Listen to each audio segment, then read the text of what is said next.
Welcome into episode 145 of The Checklist, brought to you by Secure Mac.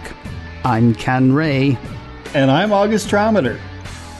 Zooming around a vulnerability, questions raised about sign-in with Apple, and the UK lays out some big GDPR fines. Blasting out around the world, this is The Checklist, brought to you by Secure Mac.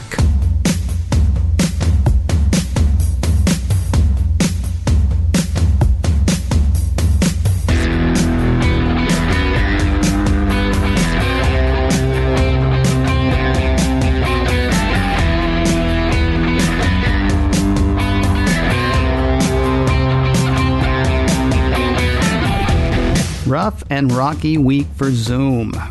Zoom, the video conferencing app that everyone I know uses, has been carrying a huge vulnerability for Mac users. Before it was fixed, CNET ran a piece outlining the vulnerability. In a Medium post, security researcher Jonathan Leach explained how Zoom's click-to-join feature could let websites add users to a call and activate their webcam without the user's permission. According to CNET, this would allow any web page to denial of service a Mac by repeatedly joining you to an invalid call. Uninstalling the Zoom app from your Mac isn't enough to fix the problem either. Zoom achieves its click-to-join function by installing a web server on your computer, which can reinstall Zoom without your permission. Let's start right there. Can you explain that to me? I mean, I may not understand what a web server is. I may not understand what a web server is, so let's start there. What is a web server?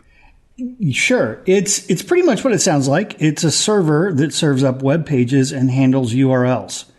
But a lot of times we think about servers as something that is a standalone machine, and you don't need a standalone machine to have a server. It's basically just a program. You have multiple servers on your Mac doing various things. And it appears that Zoom set up its own web server on your computer to handle Zoom URL requests. Okay, and so that's what what exactly did it do? I know you just said handle Zoom URL requests, but can you go a bit deeper? Sure. At this point, it's not 100% clear what all that web server could do. Security researchers are still looking into it. At the most basic, it handled Zoom invite URLs and then could install and update the Zoom software in the background so that you didn't have to worry about updates. So how could Zoom, this kind of feels like a silly question, but I'll ask it anyway. How could Zoom install, a web server on your computer without anybody knowing? Yeah, that's a good question. And the fact is that there's a lot of apps that have their own web server. You first have to install the app yourself. And then once you've done that, you've given the app sort of implicit permission to do things. And then the web server takes advantage of that. It's really easy to see how the engineers thought that this would be a great user experience. They just didn't see the huge vulnerability that it opened up. But a lot of your apps on your computer probably are running some sort of server in the background. Now, early in the week, the security researcher I was talking about earlier said if you've ever installed the Zoom client and then uninstalled it, you still have a local host web server on your machine that will happily reinstall the Zoom client for you without requiring any user interaction on your behalf besides visiting a web page.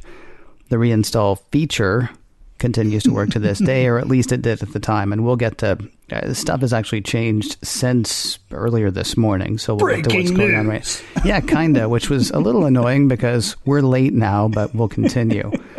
What's interesting is at first, Zoom doubled down on this behavior. What they said was that Zoom installs a local web server on Mac devices running the Zoom client. This is a workaround to an architecture change introduced in Safari 12 that requires a user to accept launching Zoom before every meeting. The local web server automatically accepts the peripheral access on behalf of the user to avoid this extra click before joining a meeting. We feel that this is a legitimate solution to a poor user experience, enabling our users to have seamless one-click to join meetings, which is our key product differentiator. Now, that sort of glossed over the poor user experience of turning your webcam on without you knowing it. Zoom did acknowledge the denial of service concern, though only enough to say it has no record of such a weakness being exploited, which is not the same as it was never exploited. The company also says that issue was fixed back in May.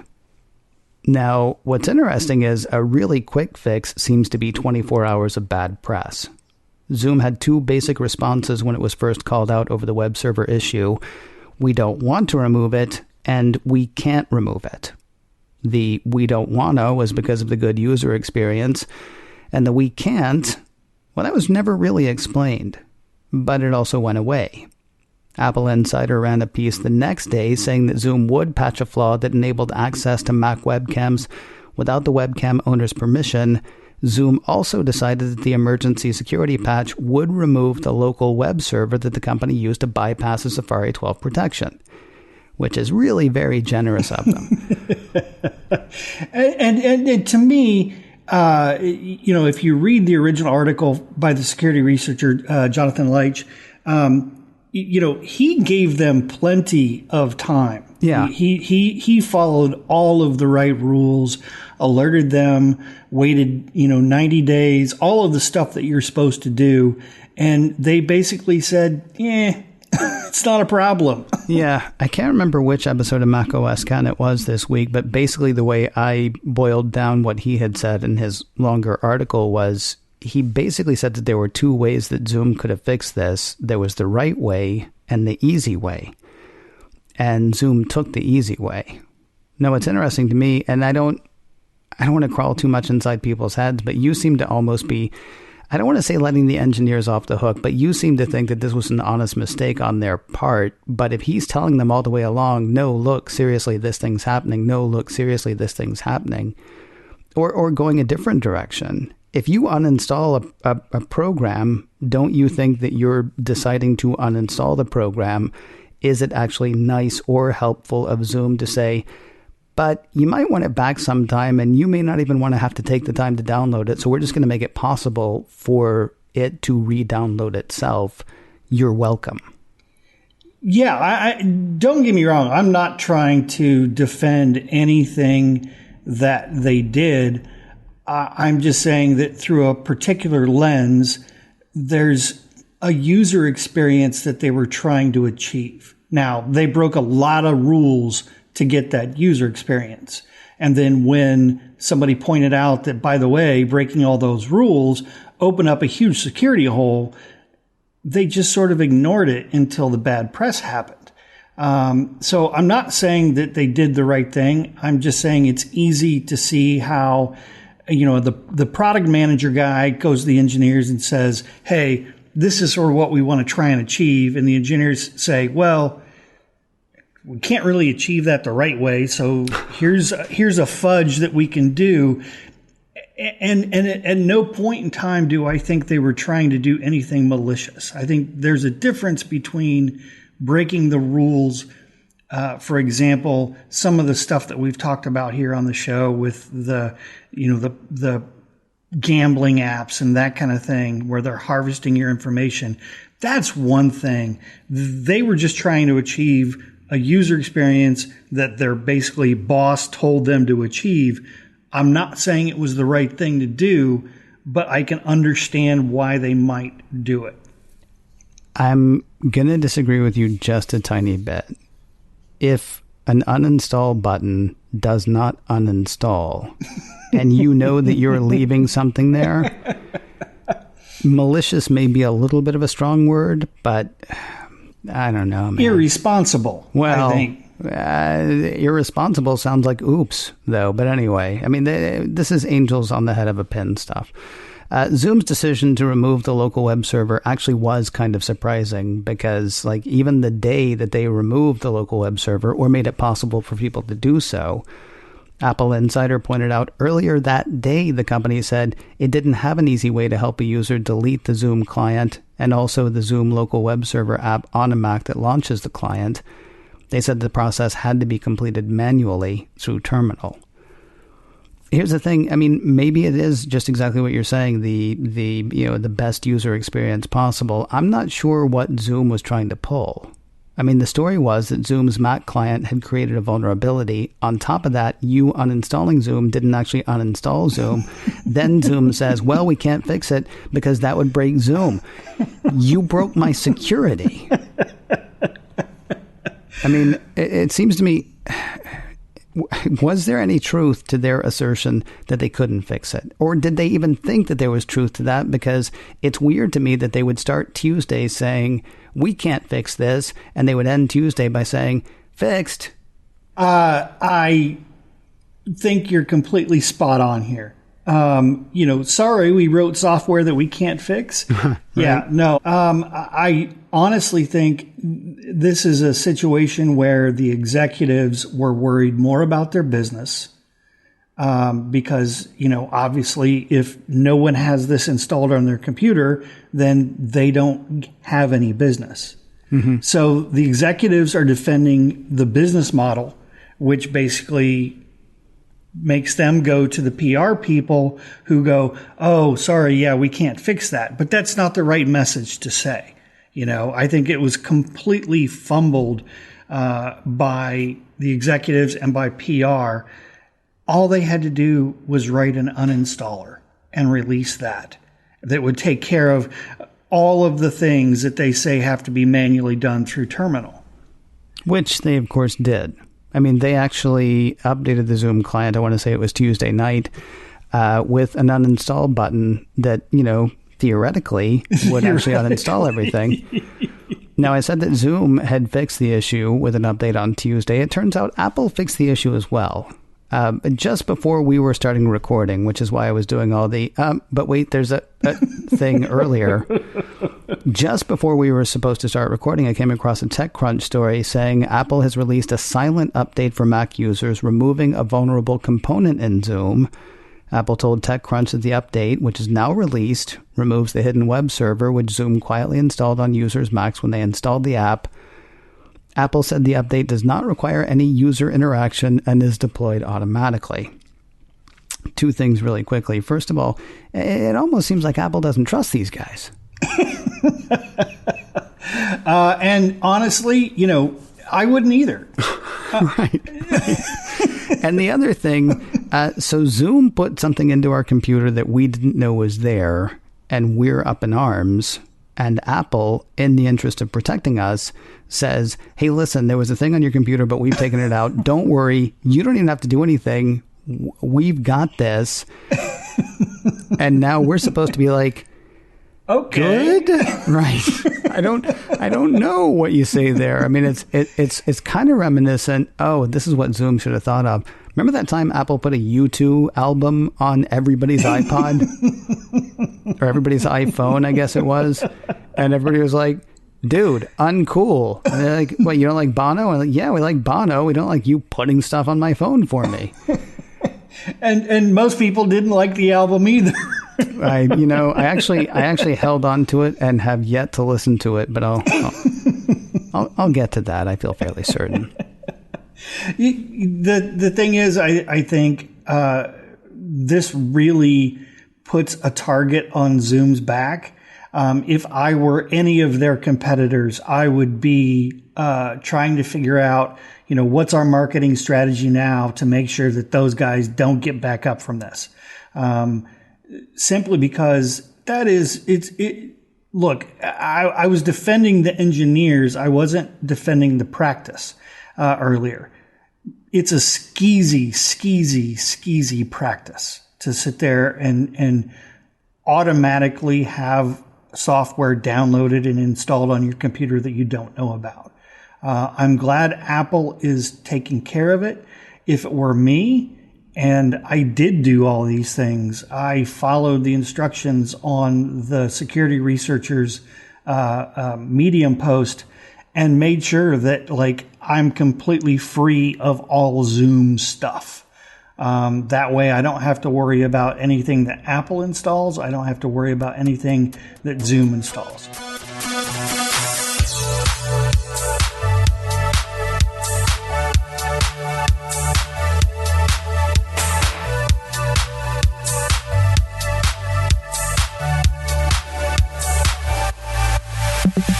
heralded as a security win by none other than the checklist's own Augustrometer, sign-in with Apple is taking heat from the OpenID Foundation. This does, of course, raise a lot of questions, chief among them, who is the OpenID Foundation? I'll hit that one, and then we'll pose a few other questions to our Mr. Trometer. According to the website OpenID.net, the OpenID Foundation is a non-profit international standardization organization of individuals and companies committed to enabling, promoting, and protecting OpenID technologies.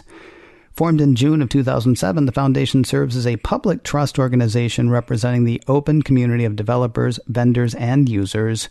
OIDF assists the community by providing needed infrastructure and help in promoting and supporting expanded option of OpenID. This entails managing intellectual property and brand marks, as well as fostering viral growth and global participation in the proliferation of OpenID. Okay, it turns out the question I should have asked is, what is OpenID? According to Wikipedia, OpenID is an open, standard, and decentralized authentication protocol. Can you break that definition down for us? Sure. OpenID is a pretty cool idea. You don't have to rely on anyone for login security. You can use a third-party service, or you can actually set it up yourself if you have a website. That's the whole decentralized part of it, where you can have your authentication happen anywhere you choose rather than where the company that you're trying to log in with chooses. Now, the OpenID Foundation has a bone to pick with sign-in with Apple. As a quick refresher, can you remind people what sign-in with Apple is? Yeah, sign-in with Apple is very similar, but you're trusting Apple to do all that work for you. It anonymizes you with a random email so that you're not tracked. And then you can easily turn off or on access by disabling or enabling that account/email address. So it tries to protect you in multiple ways. Okay, so things that are out there, which are log in with Facebook, log in with Google, OpenID. What makes Apple's system better in Apple's estimation? Yeah, don't ask me what it is in my estimation, but the email is random, so you can't be tracked. So that's a plus. It also uses two-factor authentication if you have that turned on in iCloud, and why don't you? So it's a good, secure way to log into a website. And then, of course, Apple isn't using any of that information for marketing purposes.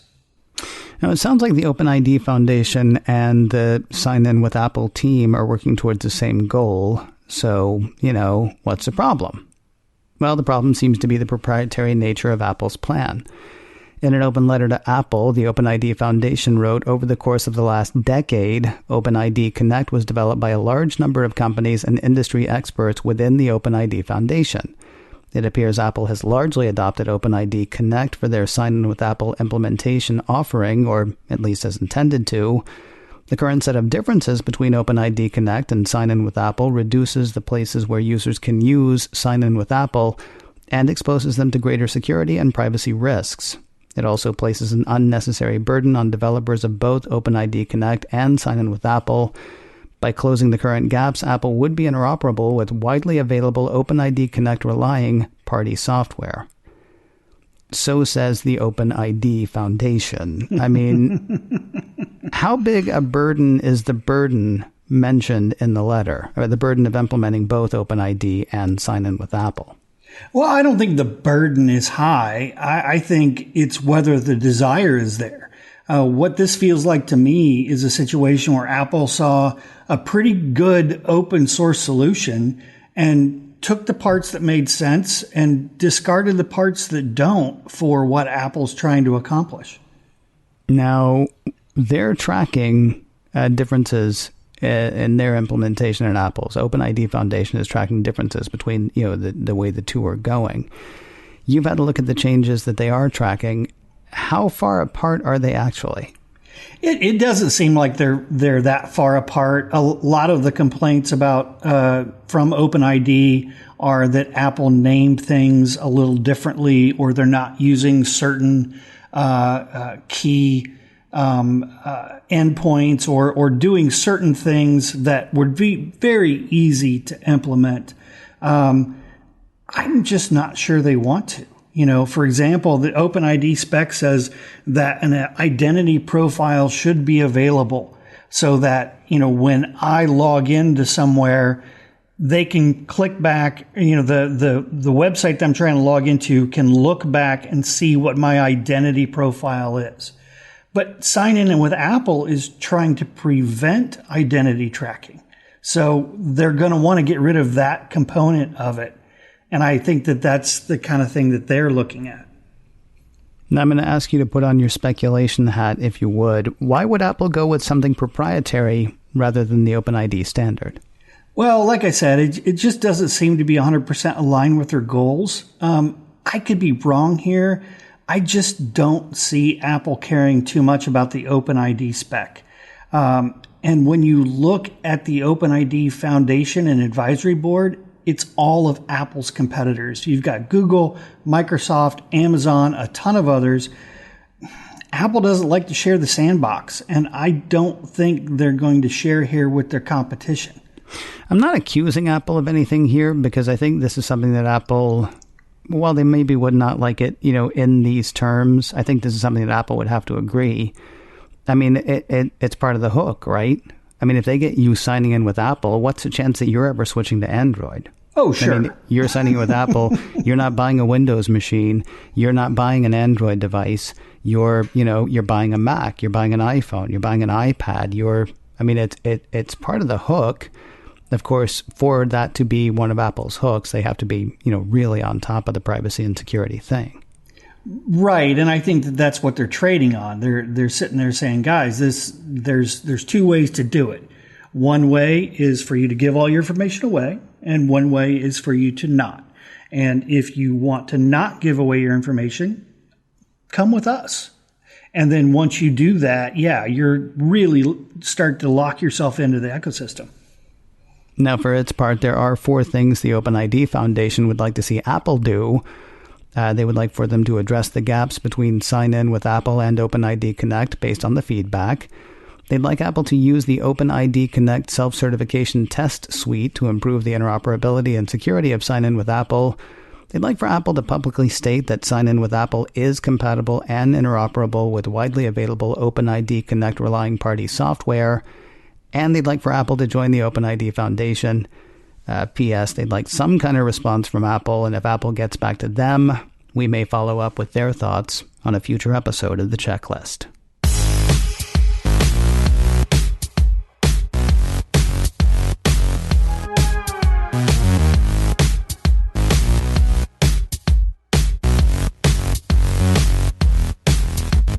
We'll follow up on some GDPR news in a moment, but first a word about MacScan 3 from Secure Mac.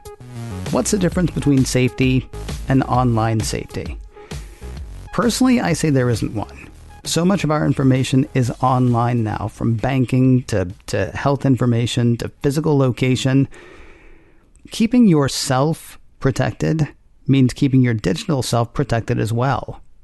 Running good security software is part of that, and MacScan 3 is good security software. MacScan 3 is a great defense against malicious software attacks aimed at your Mac. It's developed by Secure Mac, trusted names in computer security and developers of exceptional security software for the Mac for well over a decade.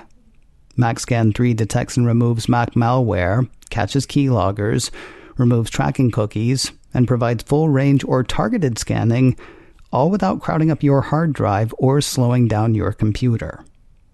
Keep yourself safe with MacScan 3 from Secure Mac. Sign up for a free 30-day trial today at securemac.com/MacScan. That's MacScan 3 by Secure Mac. Your 30-day free trial is waiting at securemac.com/MacScan. We'll wrap the day with a couple of big fines under the European Union's GDPR laws. GDPR stands for General Data Protection Regulation. ZDNet says it's the core of Europe's digital privacy legislation. They offer a good primer, though if you want a consideration of it in audio form, checklist number 90 took a look at GDPR right before it went into effect. That's checklist number 90, which you can find in Apple Podcasts or on iTunes or at securemac.com/checklist. Now, central to the GDPR mandate is protecting people's privacy. If regulators find some sort of breach, they can issue fines, and they found a couple in the UK. TechCrunch says the UK's Information Commissioner announced a huge fine for British Airways and its parent International Airlines Group, finding them £183.39 million, or $230 million US, in connection with a data breach that took place last year. It affected 500,000 customers browsing and booking tickets online. I feel like I should stop here right now and say, how you doing, August? You doing okay? I'm doing great. Fantastic. I love companies being fined for data breaches. Well, sure. Who doesn't?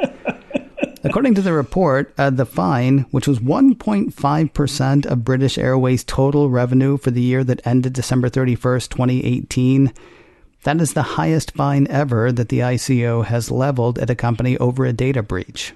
Previous record holder Facebook was fined a mere £500,000 last year by comparison.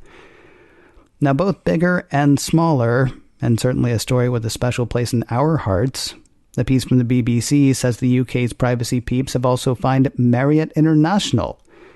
We had that story a few times last year. A hotel chain purchased by Marriott was found to have serious security breaches. According to the Beeb, the Marriott data breach included 30 million guest records belonging to Europeans. It occurred within Starwood, a rival hotel group that Marriott acquired 3 years ago. The compromised guest reservation system has since been phased out. The fine on Marriott, £99.2 million. That's about $124 million. I feel compelled to stop here and ask August, you remember that story, don't you, August? Oh, I do. And now between this and British Airways, you can't fly or stay in a hotel. I know, it's kind of tragic, isn't it? But at least they're paying. Now, as has been pointed out a couple of times, Marriott sort of inherited its security issue, and the hotelier is none too happy with the fine. Still, regulators said that Marriott had failed to properly review Starwood's data practices and should have done more to secure its systems. In talking of the British Airways issue, UK Information Commissioner Elizabeth Denham was quoted as saying, "People's personal data is just that, personal. When an organization fails to protect it from loss, damage, or theft is more than an inconvenience. That's why the law is clear. When you are entrusted with personal data, you must look after it. Those that don't will face scrutiny from my office to check that they have taken appropriate steps to protect fundamental privacy rights." For the British Airways breach, the fine comes out to about $460 per person. For the Marriott breach, it's about $4.13 per person. Especially in the Marriott case, that doesn't sound like a lot, though it's about to sound like a lot less. A BBC piece on the British Airways fine points out that the penalty is divided up between the other European data authorities, while the money that comes to the ICO goes directly to the Treasury. It is up to individuals to claim money from British Airways, which provided no information on whether any compensation had been paid. Now, the reason that I kept asking you questions like, how you doing and how you feeling and are you still there, is I realized I kind of wrote that story as just kind of a follow-up to a story that we did about a year ago and then a story we did about 6 months ago, and I didn't really leave a lot of room for you. That's okay. I'm not hurt. Okay. I do want to ask a question, though, because I was talking this over with a friend of mine who's actually lived in the UK. And according to them, she was actually kind of fine with the fact that all the money goes to the government. Because if something ends up happening with British Airways or with Marriott, like to a UK resident, there's a chance that they're going to be able to turn to the government. The UK resident is going to be able to turn to the government and say, "Oi, this," right? And the government might actually do something on an individual basis for these people. I'm curious, because that was the one thing that sort of like got my goat when I was doing this story. It's like, okay, well, they've compromised individual security. The money now goes back to the government, and the individual security is still compromised. How do you feel about the fine system? So, I've got a couple of things that I want to bring up, and I'll get to your question in a second. But you talk about Marriott being upset because they had bought Starwood, and then Starwood was the one that had the data breach. Mm-hmm.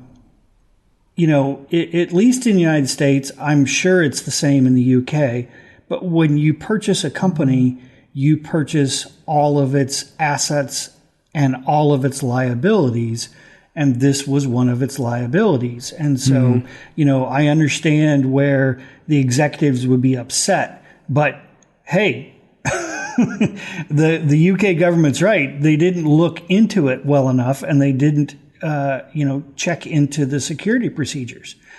So yes, I believe they deserve the fine. In terms of where the money goes, if you look at the British Airways breach, as you mentioned, it comes out to about $460 a person. Mm-hmm. My personal information is worth a whole heck of a lot more than that.